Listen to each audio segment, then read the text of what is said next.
Welcome back to Let's Stay Rich. You've heard Sunil's story, not that we needed to tell you how it went, but here's what he's achieved so far. So let's get cracking. And we have R. Sivakumar of Axis Mutual Fund and Anshu Kapoor of Edelweiss, who are all set to work on Sunil's portfolio. So Sunil, it's time now for all the heavy lifting. So first up, tell us, you said your father is a retired army officer, so he has pension coming in. Your sister, I believe, is also employed, but you still like to provide for your family. So they're not really dependent on you, but you still like to provide for them and would like to continue doing so, right? Yeah, it's more because I think he knows more than me to what to do with the money. And even if I keep all the money that I earn, I might go crazy. So I take the stuff that I need, the amount that I need, and then it keeps me grounded, number one, and number two, I know exactly how much I'm spending.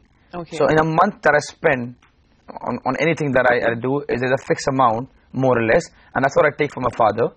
And then I can keep a cap on myself, not that he forces me to do that, but I keep a cap on myself that this is what I'm spending, and the rest stays on the parents, not because they need it, but because they can invest in a better way than I can.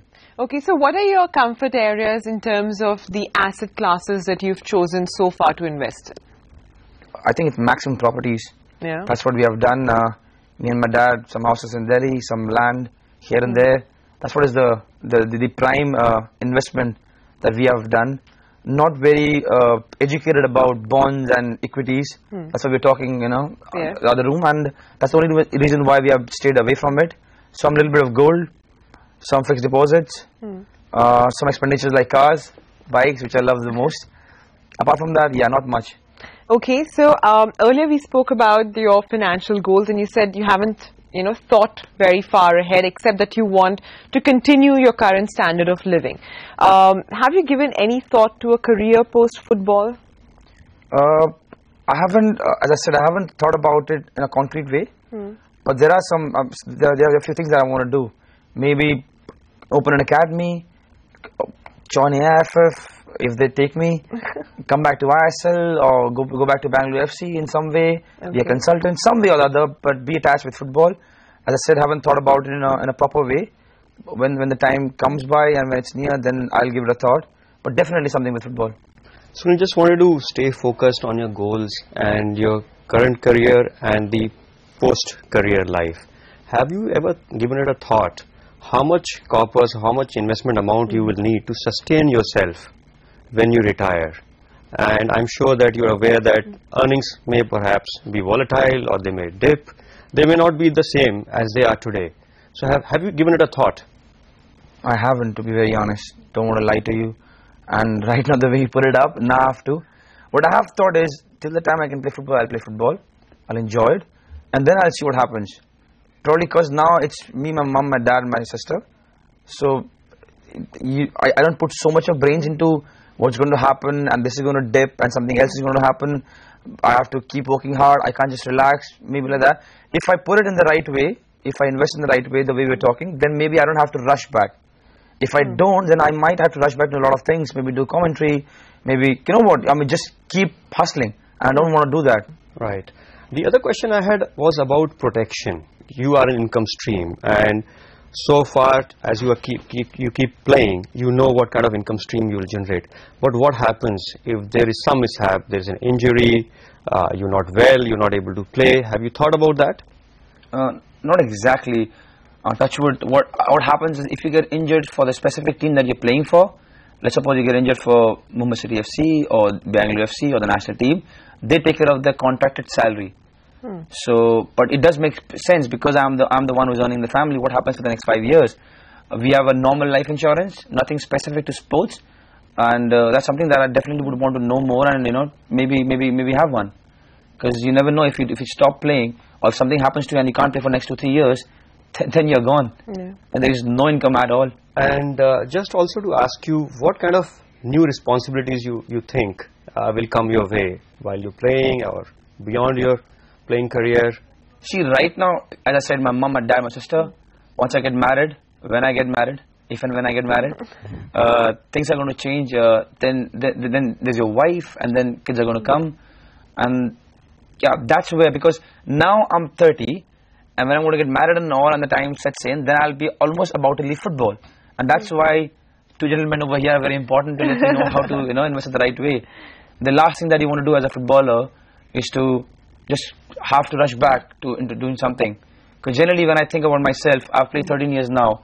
Let's suppose to give a mark, 20, 21 years I play, and I leave football. The last thing that I want to do is just rush back. I want to take a sabbatical and just go and 6 months just be somewhere and just relax and chill and think about what I've done in my life and to enjoy, rather than being scared and thinking, I've got a wife, I've got kids, and I have to just get back and do something. One day you're going to do commentaries, one day you're doing events, one day you're being a chief guest and all that stuff. I would not want to do that. Those things should always be for fun.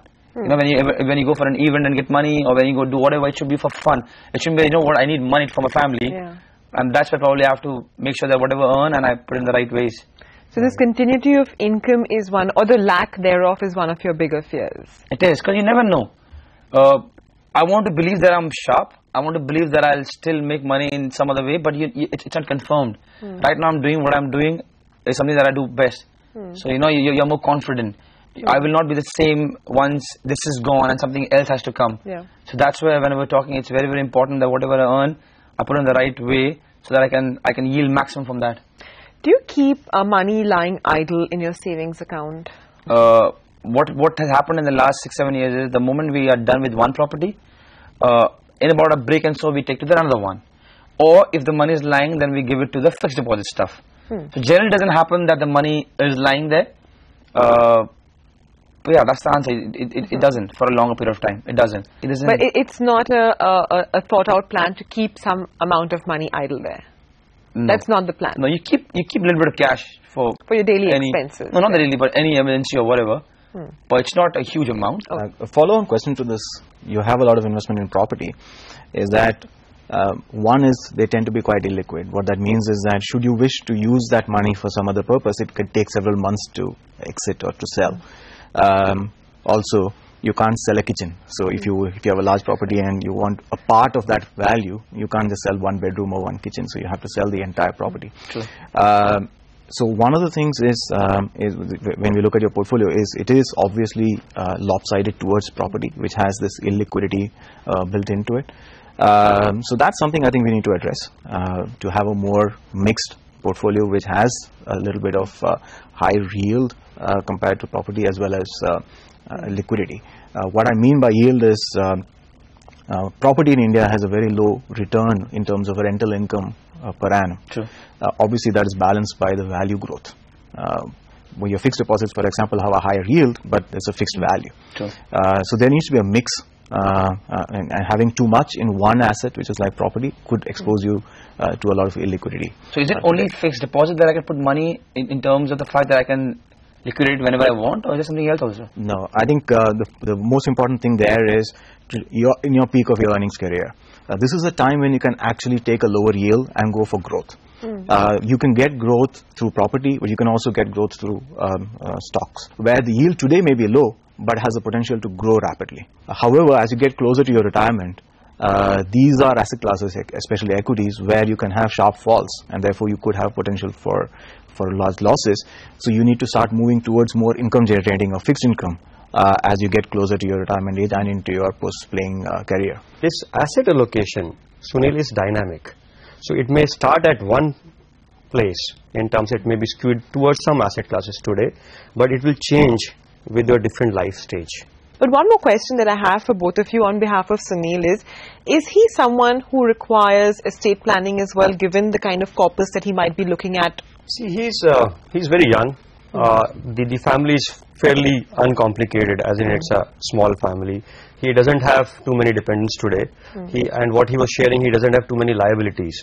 So that decision may be deferred to a later stage, but it's certainly, you need to think about that.